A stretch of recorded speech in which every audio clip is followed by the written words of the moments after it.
개혁주의 신학의 5계명 이해 연구, 개혁파 신앙 고백서들을 중심으로 지도교수 이경진 목사님입니다. 백석대학교 조직신학 이도현입니다. 핸드폰 번호입니다. 목차 제1장 서론, 제2장 개혁주의 신학의 제5계명 이해, 제3장 개혁주의 생명신학의 제5계명 이해, 제4장 결론입니다. 제3장 제15절 제5계명의 생명을 향한 실천, 제16절 이웃사랑과 부모 공경의 연속성, 제17절 결혼을 통한 부모와 자녀, 제18절 개혁주의 생명신학의 신앙전수, 이것을 5가지로 나눠서 보겠습니다. 1. 성령은 보이지 않는 한계를 넘어 복음을 이어줌. 2. 성령의 임재를 통해 회복된 공동체의 생명. 3. 성령의 역사를 통한 공공신학. 4. 공동체를 위한 신앙교육의 지원. 5. 생명을 살리기 위해 찾아가는 교회. 제3장 개혁주의 생명신학의 제5계명 이해, 제18절 개혁주의 생명신학의 신앙점수. 그 후에 바울이 아덴을 떠나 고린도에 이르러 사도행전 18장 1절입니다. 사명감에 불타 도서 산간 지역에도 복음을 전하고자 하는 사람들을 위해 장종현은 야간 신학교와 신학대학원을 설립해 다른 사람들이 할 수 없는 일을 하는 백석의 정체성을 이루었다. 하나님의 말씀을 자녀에게 부지런히 가르치라는 말씀 그대로 지키기 위해 유대인들은 태어나서 말씀으로만 살도록 교육하고, 이를 통해 나라 없이 2500년을 살아도 민족의 정체성을 다음 세대로 전수하는데 그 방법으로 식탁 교육을 든다.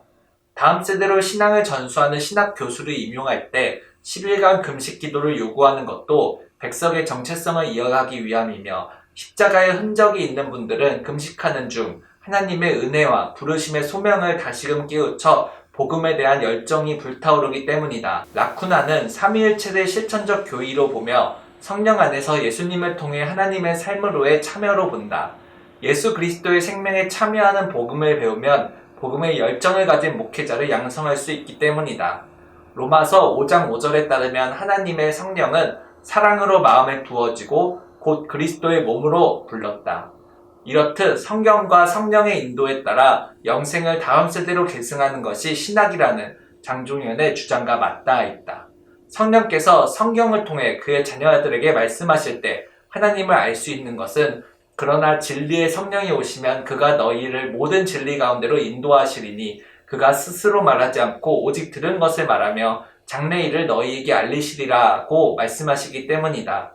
성령을 받은 증거는 스스로 말하지 않고 오직 말씀으로 전해받은 것만 전하는 것이다. 너희 위에 있는 나의 영과 내 입에 둔 나의 말이 이제부터 영원하도록 내 입에서와 내 후손의 입에서와 내 후손의 후손의 입에서 떠나지 아니하리라는 그 말씀과 같다. 김재성은 오순절 성령 강림을 받은 증거를 여기서 찾는다.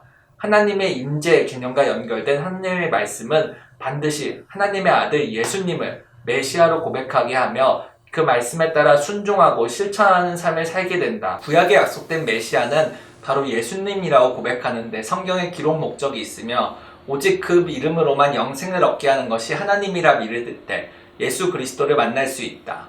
신학자들의 연구에 따르면 성령의 역사로 말미암아 공동체의 생명과 질서를 회복하는 능력이라는 성령에 대한 이해에서 근대 신학은 합리주의로 시작했다가 근대 후기에 참여적, 비결정적, 상대적, 관계적 특징을 보이며 현대에 와서 각자의 양심에 따라 비판적 신학을 위한 학문적 반복론을 충실히 수행하는 모습을 보인다. 그러나 신학이 이성을 초월하는 영에 대한 지식이라면 성경의 하나님이 아브라함과 이삭과 야곱과 함께 하신 하나님인 것처럼, 곧 살아계시고 인격적인 하나님인 것처럼 하나님을 사랑하고 경외하는 경건이 필요하다. 도적이 오는 것은 도덕질하고 죽이고 멸망시키려는 것뿐이요, 내가 온 것은 양으로 생명을 얻게 하고 더 풍성히 얻게 하려는 것이니라.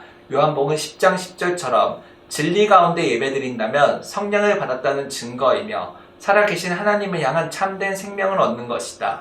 내가 아버지께 구하겠사오니 그가 또 다른 보혜사를 너희에게 주사 영원토록 너희와 함께 있게 하시리니. 요한복음 4장 16절. 정통적으로 기독교는 타 종교의 구원의 문제와 관련해서 배타적 입장을 취해왔지만 종교다원주의 맥락 속에서 기독교의 전통은 시대에 동떨어진 편견이며 억지와 고집으로 보여 지구촌 시대에 더불어 사는 인류의 평화를 위협한다는 비난마저 받고 있는 것이 사실이다. 내 눈을 열어 주의 율법에서 놀라운 것을 보게 하소서. 시편 119편 18절 말씀처럼 하나님은 창조주시며 그리스도 안에서 구세주로 나타나 하나님을 알게 될 때 하나님과의 관계가 형성되어 하나님 앞에 경외로 무릎을 꿇는다. 인간의 메마른 이성으론 그 아들 예수 그리스도를 알 수 없고 영생에 이르는 지식에도 나아갈 수 없다. 이 땅의 삶에서 그리스도와 긴밀한 관계를 맺어 지금 이 순간에도 영생을 살아갈 수 있는 이유는 아들과 아버지의 긴밀한 관계를 누리기 때문이다. 이 인격적인 교제는 성령의 도움으로만 가능하며 하나님 앞에 자신을 낮추는 경건한 자세를 통해 삶에서 예배로 실천하고 성령의 충만함으로 살아가게 한다. 죄로부터의 자유는 최고의 선이며 이 진리는 결코 이성으로 도달할 수 없고 예수를 통해 하나님을 인격적으로 경험할 때 영생에 참여한다고 성경이 영생은 곧 유일하신 참 하나님과 그가 보내신 자 예수 그리스도를 아는 것이라고 말하기 때문이다. 곽인섭은 십자가, 이해하는 성령과 개혁주의 생명신학에서 말하는 성령의 역사하심, 즉 용서와 자기 부인의 강조점을 두기에 이해가 비슷하다고 보며 특히 성도와 삶과 내면에서 자신이 변화되지 않기에 그리스도의 생명이 사라져가는 오늘날 신학교와 교회의 현실에 대한 회복의 목소리이자 몸부림이란 면에서 그렇다. 특히 교회는 예수 생명의 공동체이기 때문에 각 지체가 유기적으로 하나 되어 교회를 섬길 때 공동체는 그리스도를 지도자로 하는 사랑과 목자를 따르는 섬김을 실천할 수 있다. 마태복음 2장 6절의 지도자와 목자의 기독론적 함의와 교회론의 상하 문맥을 살펴보면 결국 마태복음 2장 6절과 미가서 5장 2절과 사무엘하 5장 2절과 창세기 49장 10절은 모두 히브리어를 헬라어로 번역하며 왕 같은 목자, 지도자 같은 목자, 헤구메노스 같은 아르콘 혹은 헤르메고스 같은 모셸로 이해하는 것이 유기적이고 점진적인 성경 이해로 옳다는 것이다. 성령은 대각성과 부흥 전에 개혁을 통해 교회가 점진적으로 생명력을 회복하도록 먼저 회개로 생명을 시작하도록 한다. 철우에 따르면 개혁주의 생명신학과 용서는 반드시 필요한 것으로 피해자들이 가해자들을 무조건적으로 용서해야 한다는 의미가 아니며 단지 도덕적인 책임과 신학적인 명제로 용서하는 것이 아니라 피해자가 상처를 인식하고 고통을 느끼고 가해자와의 연합의 단계로 나아가기 위한 건강한 신학과 인식이 필요하다. 회개로 생명을 시작하도록 한다. 머리 대신 그리스도가 우리의 지도자가 되어서 우리를 지팡이로 인도하시는 목자를 따라가는 것과 같다. 장조면은 모두의 생명을 살리기 위해 목숨을 걸고 그 마중물이 되어 주의 역사에 동참하길 축복한다.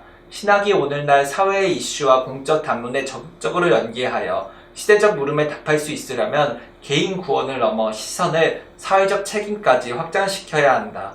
모든 사회적 문제에 대한 균형 잡힌 해답을 성경에서 찾고 교회의 공적인 역할에 대한 근거도 성경에서 찾을 때 하나님 나라 운동이 일어날 것이다. 선교적 교회는 효 실천과 사회복지를 통합하여 성령 중심의 생명 공동체를 지역 속에서 구현해야 진정한 효 실천이 되며 교회 안의 경건이 아닌 지역사회 속의 섬김과 정의 실현으로 나타난다. 이것이 바로 선교적 책임이다. 진리를 알지니 진리가 너희를 자유케 하리라. 이 말씀처럼 이관직은 연결짓기와 구별짓기야말로 회개와 용서를 위한 지혜이자 상식이며 통찰이라 보고 모든 학문의 작업을 이에 기반한다. 개혁주의 생명신학과 목회상담을 연결하는 목회상담적 개념이 기독교 대학의 정체성과 방향성에 연결되고 구별짓기라고 사용하는 것이다. 이처럼 각자 자신의 분야에서 신앙의 기초를 가진 교수들이 학생들과 전문 분야에서 삶의 본이 된다면 학생들의 미래와 진로까지도 함께 지도할 수 있을 것이고 예수님의 정신으로 신앙적 변화도 일으킬 수 있을 것이다. 다른 학문 분야와 학제 간 대화를 한다면 더 포괄적이고 현실적인 문제의 해결 방안을 제시할 수 있기에 상호 협력을 통해 공적 신뢰성을 높이고 현대사회에서 유의미한 역할을 보여주어야 한다. 그러므로 세상에 임하실 때 가라사대 하나님이 제사와 예물을 원치 아니하고 오직 나를 위하여 한 몸을 예비하셨도다. 남녀노소 불문하고 모두가 웹사이트상에서 교류할 수 있는 이 세대에 서로가 서로를 판단하고 비판하는 젠더 갈등 및 성차별은 심해지는 추세이다. 비록 여성가족부가 2001년 1월 29일 개정된 정부 조직법에 따라 여성부로 시작해서 지금까지 거의 모든 측면에서 남성에 비해 격화되어 있던 여성의 지위를 향상시켰지만 21세기 정보와 영상 매개에 익숙한 대학생들이 사회와 가정을 통해 남녀 평등의식을 가지게 하는 데는 역부족이었기에 정권이 바뀔 때마다 여성가족부는 여러 명칭으로 바뀌어 왔다. 그러나 바람의 소리는 들을 수 있게 바람을 뜻하는 히브리어 루하의 어근 움직임을 포함한다는 점을 주목해 볼 필요가 있다. 왜냐하면 법 제정이나 제도만으로는 성차별의 개선에는 한계가 있고 남성과 여성을 대등한 존재라 의식을 바꾸도록 인식하는 성령의 움직임을 통해 범사회적 의식 개혁이 필요하기 때문이다. 내 온몸이 밝아 조금도 어두운 데가 없으면 등불의 광선이 너를 비출 때와 같이 온전히 밝으리라 하시니라. 이정숙과 강기정에 따르면 경력 단절 여성이 재취업 가정을 하는 요인을 분석한 결과 개인적 요인에서는 나이가 많고 고학력일수록 시간제 근로 형태를 희망하며 가족적 요인에는 아이가 7세 미만인 경우 시간제 근로형 형태를 희망하고 요인에서는 가사 부담이나 본인 및 배우자의 전출일 경우 시간제 근로 형태를 희망하기 때문에 여성 새로 일하기 센터에서 생애주기별 인격자원 개발이 필요하다. 여성 리더십과 같은 인적자원 네트워크를 동력하기 위함이다. 에베소서 6장 1절에서 3절 말씀을 통해 효란, 단순한 윤리적 덕목이 아닌 하나님의 약속하신 계명임을 강조하며 최순직은 크리스찬 생활 기준을 통해 복음화의 율법론을 구분하여 신율주의를 따르는데 제5계명이 핵가족 시대에 더욱 빛나는 하나님의 말씀이라 보고 우리나라 시조를 인용하여 강조한다. 어버이 살아계실 때에 섬기기를 다하여라. 세상 떠나놓으면 애석타 어리하리. 한평생에 다시 못할 일이 이뿐인가 하노라 하였으니 이 얼마나 애절하고 유감어린 불효에 대한 자식들의 고백인가. 이는 성경으로서 예수는 그리스도라고 증언하여 공중 앞에 힘있게 유대인의 말을 이기밀어라. 사도행전 18장 28절 말씀입니다. 기도하겠습니다. 하나님 아버지, 사회에서 빛이 되기 위하여서 저희들이 이 사회에 대해서 많은 것을 알아야 할 것을 깨달았습니다.